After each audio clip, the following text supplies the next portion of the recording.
budaya, salam kebajikan, rahayu. Perkenalkan, kami dari kelompok 2. Sebelumnya izin memperkenalkan diri terlebih dahulu. Nama saya Nadia Putri Kirani bersama dengan rekan-rekan saya yang bernama Saya Iqbal Dahir. Saya Abrar. Saya Andini Permata Dewi. Saya Hadina Melia. dan saya Khaulani Sazara. Pada kesempatan kali ini, kami akan melaporkan hasil penelitian yang telah dilaksanakan terkait dampak penjajahan Jepang di bidang pemerintahan. Metode penelitian kami itu menggunakan wawancara dan studi literatur. Selamat menyaksikan. Berikut adalah poster yang telah kami buat mengenai dampak penjajahan Jepang di bidang pemerintahan.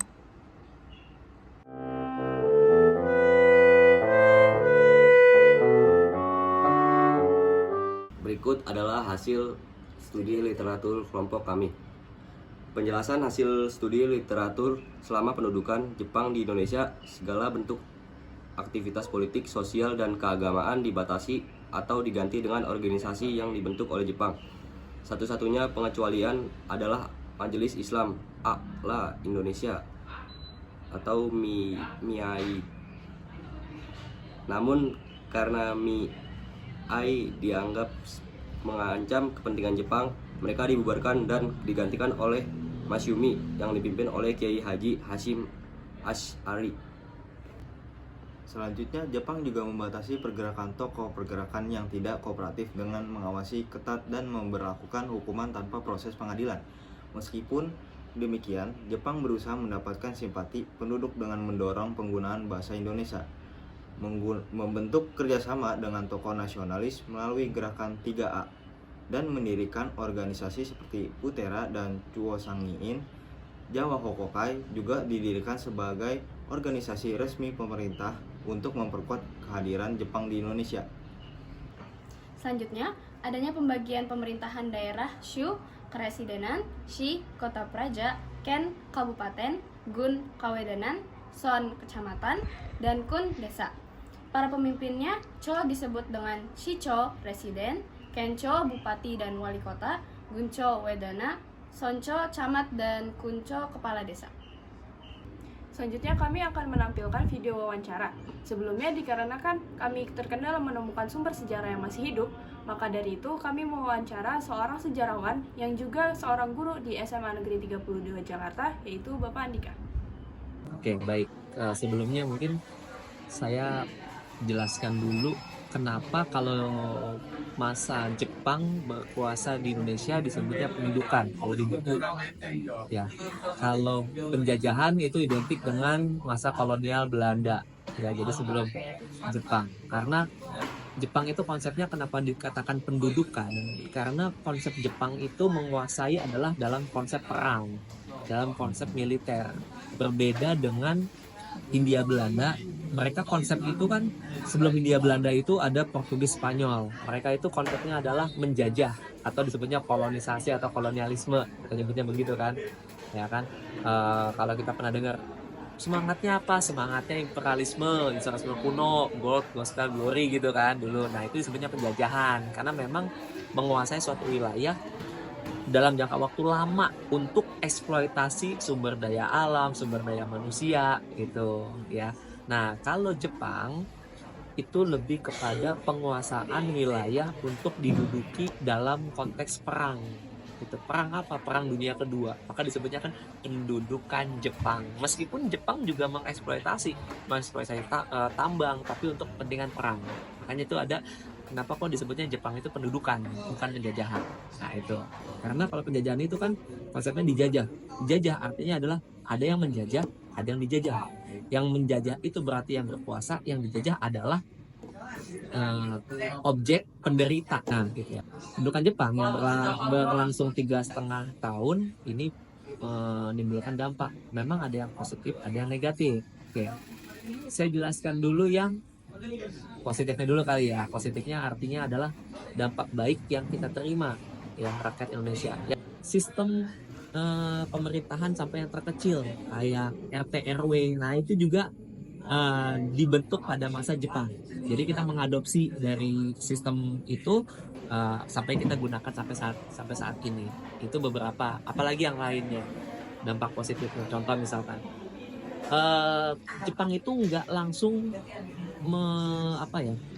menghentikan hal-hal yang berbau nasionalisme gitu. Misalkan pada masa Belanda itu jelas merah putih itu dilarang, nggak boleh. Pada masa Belanda itu nggak boleh. Tapi pada masa Jepang itu boleh bersebelahan sama Hinomaru, sama bendera Jepang tuh boleh bersebelahan tuh naik. Meskipun ada momennya juga dia dilarang merah putih, tapi nggak langsung saklek gitu, nggak boleh gitu. Nah itu, jadi ada positifnya itu di situ gitu. Jadi ada hal-hal yang nasionalisme, kita bisa muncul nasionalismenya itu dari bendera boleh berkibar, bahasa kita boleh menjadi bahasa sekolah. Kalau masa Belanda itu kan bahasa pengantarnya bahasa Belanda.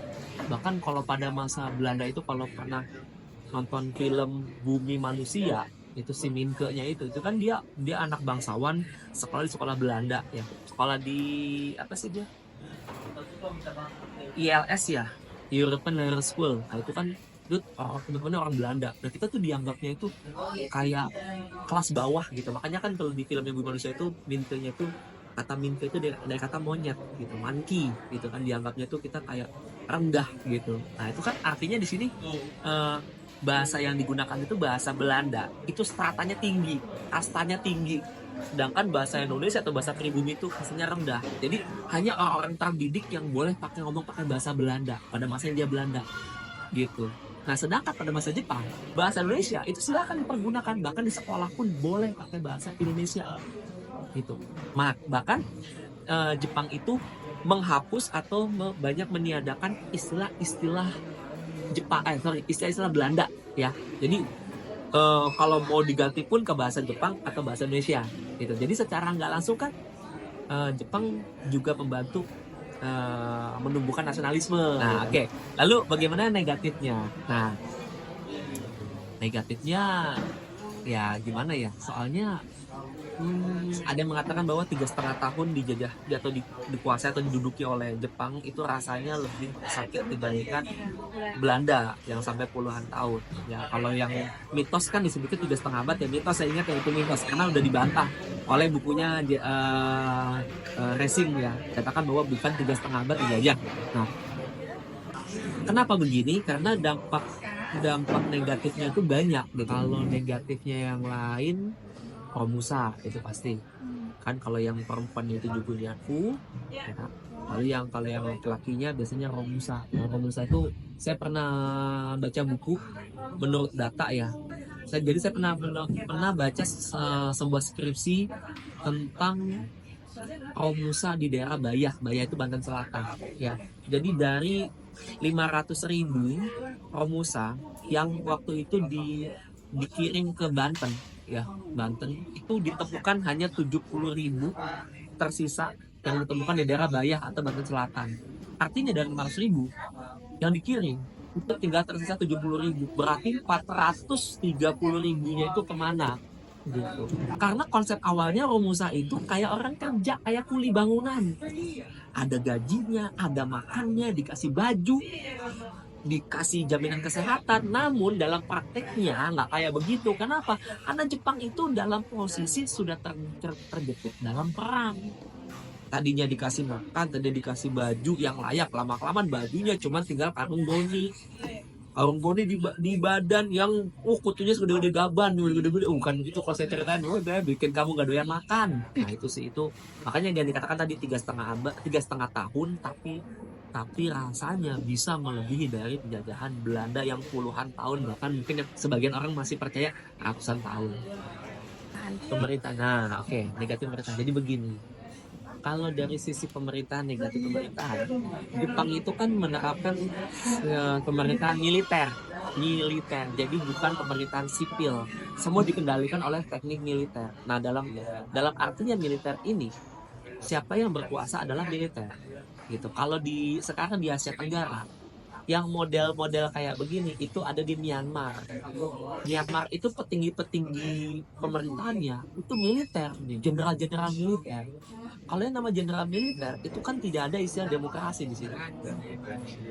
Ya, misalkan contoh, seorang komandan ngasih perintah kepada anak buahnya. Apakah anak buahnya itu bisa pertimbangan dulu, Pak? Saya nggak setuju, Pak. Mungkin lebih baik seperti ini. Nggak mungkin, karena sudah komando. Komando itu sistemnya ada top down, atas ke bawah. ya kan kamu di OSIS, ya kan, apa namanya, sebagai petinggi di OSIS, terus lagi rapat musyawarah, terus ada dari seksi apa gitu nanya, kak baiknya begini-begini deh, apa kamu enggak harus apa kata saya, ya nggak bisa begitu, itu bukan demokratis namanya, karena kita bukan militer ya. Tapi kalau dalam militer nggak begitu. Nah, apakah pola-pola seperti ini masih terwariskan? Ya mungkin, tapi kan saya nggak sebut di mana gitu. Kalau saya kan di sekolah, saya mencoba untuk bagaimana di sekolah ini kita demokratis. Kamu punya hak untuk bersuara, kamu punya hak untuk berpendapat, dan saya punya hak untuk berpendapat juga. Kita bisa saling kompromi, kita bisa saling musyawarah, cari solusi yang terbaik. Bukan kamu tinggal tunggu dari saya, kamu nggak boleh bantah kata saya, yang penting kamu ikutin arahan saya komandannya. Kalau bisa kayak begitu. Nah, pemerintahan Jepang kan militer, semua kata militer, katanya A ya A, B ya B, saklek gitu, karena pemerintahan militer gitu. Dan tadi mereka juga tidak segan untuk mengeksekusi atau katakanlah menangkap narapidana atau apa yang dianggapnya itu akan membahayakan pemerintah. Kita ambil contoh misalnya, ketika rakyat Sukamanah Tasikmalaya dipimpin oleh Zainal Mustafa itu melawan, dia kan protes gara-gara pemerintahnya itu wajibin rakyat itu untuk hormat matahari sekere setiap pagi. Sedangkan masyarakat Islam yang fanatik, ya kalau matahari berarti dalam ajaran Islam disebutnya musyrik, ya kan mereka protes, kan nggak sesuai sama ajaran agamanya. Tapi pemerintah Jepang menganggap bahwa ini perlawanan, pemberontakan. Muncullah pemberontakan dipimpin oleh Zainal Mustafa, dan itu dihabisi diselesaikan secara militer oleh tentara Jepang. Artinya kan di sini nggak ada komunikasi demokratis ya kan, maksudnya itu nggak sesuai sama jalan kami gitu, kok dipaksakan gitu. Nah, ini apakah dalam pemerintahan bisa dikatakan negatif? Ya bisa. Kalau sistem seperti ini dipakai kayak kalau sekarang kan enggak ya, karena pemerintahan kita udah demokratis ya, nanti belajar sendirilah ketika masa orde baru gimana ya, itu lain lagi ceritanya. Dan selanjutnya adalah penafsiran hasil wawancara.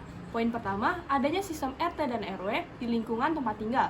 Dalam bahasa Jepang, rukun tetangga berarti tonarigumi dan rukun warga berarti azazyokai. Poin kedua, Indonesia merupakan negara demokrasi. Indonesia tidak menerapkan sistem pemerintahan yang mengharuskan pemimpinnya seorang yang berasal dari didikan militer, sehingga perintah yang diberikan tidak pakem, tidak seperti pada masa Jepang yang tidak bisa dibantah. Lalu poin ketiga, Romusa memberikan dampak negatif, seperti banyaknya pekerjaan yang mengalami kelaparan dan kurangnya sandang. Banyak pula pekerja yang meninggal semasa kerjanya. Namun dampak positifnya, hasil kerja Romusa awet hingga saat ini, seperti pembangunan jalan, jembatan, rel kereta api, benteng pertahanan, dan juga berkurangnya pengangguran pada saat itu.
Kesimpulan yang dapat diperoleh dari hasil penelitian kami adalah dampak penjajahan pada bidang pemerintahan Jepang tidak ada yang signifikan.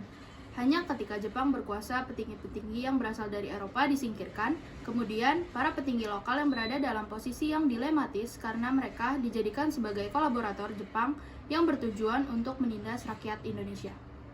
Sekian pemaparan laporan hasil penelitian dari kelompok 2. Mohon maaf apabila terdapat perkataan maupun perbuatan yang kurang berkenan. Terima kasih. Wassalamualaikum warahmatullahi wabarakatuh.